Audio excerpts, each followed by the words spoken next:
নমস্কার, আমি দিব্যেন্দু শঙ্কর ভট্টাচার্য, ছদ্মনাম রুদ্রনীল। রুদ্র। মমতা সংখ্যালঘুদের আর বাঁচাতে পারল না। যে সংখ্যালঘুর ভোটে জিতবে সেই সংখ্যালঘুদের বাঁচাতে পারল না। তারা আর বিশ্বাসও রাখতে পারল না। তারা ধীরে ধীরে নিজের পথে এগোতে শুরু করেছে। আর যারা যায়নি তারা আইনি পদক্ষেপে চলে যাবে। এই সংখ্যালঘুরা মানে দুধের গাইরা, তারা এই খালার উপর ভরসা করেছিল। সে ভরসা নির্মূল করে দিয়েছে মোদি সরকার। তাই সংখ্যালঘুরা এখন বিপক্ষে হাঁটছে। ভবিষ্যতে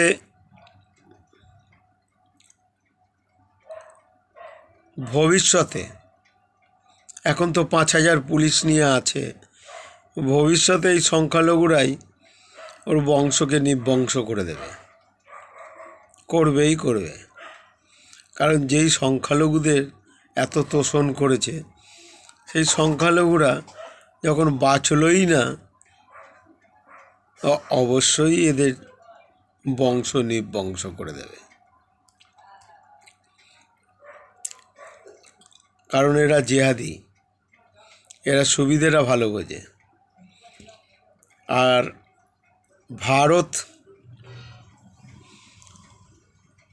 ভারতকে এরা ধর্মশালা মনে করেছিল, তাই ধর্মশালায় এসে থেকেছে। ইসলামিক অনেক কান্ট্রি আছে, দেশ আছে, সেখানে কিন্তু এদের জায়গা হয়নি, আর জায়গা হবেও না। কারণ কি, ইসলাম কান্ট্রিতে এরকম অবারিত দান নেই, আর ধর্মশালাও নেই।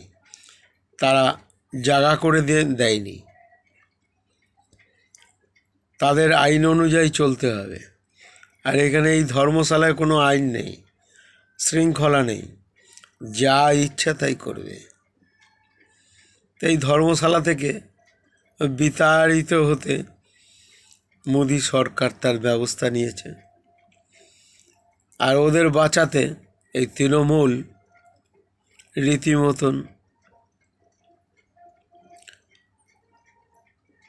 রীতিমতন মাঠে নেমেছে। যে মিছিল করেছে সে মিছিল মরা মিছিল, ফ্লপ হয়ে গেছে। মমতার মাথায় হাত পড়ে গেছে, বাঁচার আর কোনো রাস্তা নেই। তাই এখন হিন্দু হিন্দু ভাই ভাই করছে। আদৌ মমতা কি হিন্দু? সংশয় আছে।